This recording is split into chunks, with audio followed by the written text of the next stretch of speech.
Hi, my name is Nick Artigo. I've been in the health and fitness industry since 1998, helping people optimize their performance, optimize their health through exercising and healthy habits. The most powerful healthy habit that I've ever found for anyone, though, is breathing better. So I want to talk about just 5 ways that you can breathe better, 5 ways to breathe better, especially for runners or anybody engaged in intense activity. The first way is to just pay attention to your breathing. So just paying attention to it is the first step. Most of us don't, most people don't, because breathing happens automatically. It's totally under automatic control. It's going to happen whether we think about it or not, so we tend to just not think about it.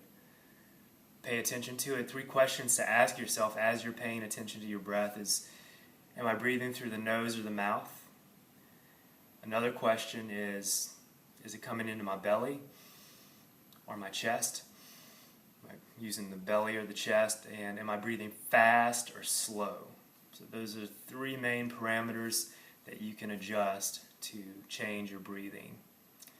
The second way that you can improve your breath is to breathe through the nose. So optimal respiratory physiology happens when you breathe in and out through the nose. It causes deeper breathing, it causes us to use the diaphragm more, and basically bring the air deeper into the lower portion of the lungs, and the lower portions of the lungs have more blood flow for better oxygen and carbon dioxide exchange. So it all happens more effectively if we breathe in through the nose. And then use the diaphragm. That's the third way to improve your breathing. In the diaphragm breathing, you're going to notice your belly will expand a little, and then it'll come back on the exhale. So it'll expand on the inhale and come back on the exhale. The chest breathing is what a lot of people in modern Western cultures do. It's where there's a big rise and fall of the chest with every breath. If your breathing looks or feels like this, try to shift it to the diaphragm.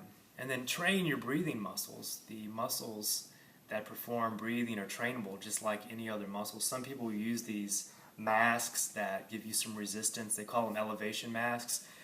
Although they don't really simulate elevation, what they really do is train the breathing muscles with resistance. So it puts a little resistance to your breathing. Those can be kind of a double-edged sword if you're not really breathing optimally, if your form is bad, if you're breathing through your mouth a lot, not using your diaphragm. It's kind of like putting a load on bad form. So if someone has terrible exercise form and say a squat, I'm going to work with them on getting better technique before I put a load on their back. If I put a load on someone's back who has poor technique, it's not going to be effective in helping them. It'll probably injure them. Same with breathing. So training your breathing muscles just by breathing optimally through the nose. The nose will provide enough resistance to those breathing muscles at first. After you've gotten to a point where you can exercise pretty intense and breathe only through the nose, and you only use your mouth at the highest intensities or when it's really hot, then think about adding the resistance. And the next thing is just to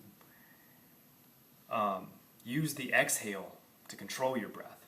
So a lot of times when we're trying to deepen and lengthen the breath, we tend to try to inhale more at the end of an inhale. So I breathe in, and then I try to go more. If I try to fill up a balloon that is already full of air, we create more tension.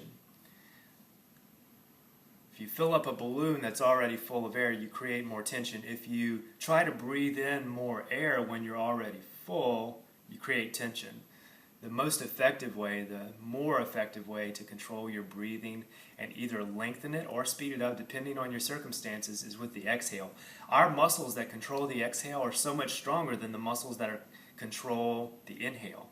You want to prove this to yourself. Try to blow out a candle by pulling air in.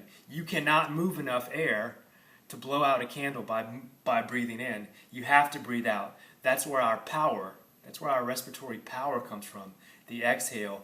So always using the easiest way, our strongest muscles to control the breathing is through the exhale. If I want to lengthen and deepen my breath, all I have to do is gently push a little more air out. And then the following inhale is going to be deeper and fuller because I made room for it by utilizing my strongest breathing muscles, the exhale muscles. So those are the 5 ways to improve your breathing. If you got any benefit from this, you may want to check out the full blog post. You can click the link associated with this video. That full blog post goes into more depth about it. Also, I have created a free program especially for runners. It's called the Breathe Better Now program. It's free. It's just video lessons come directly to your inbox, teach you more in depth some of the things that I went over, how to apply them. So if you want to get in on that, give it a shot. Click that link and you'll have a chance to do that. Thank you.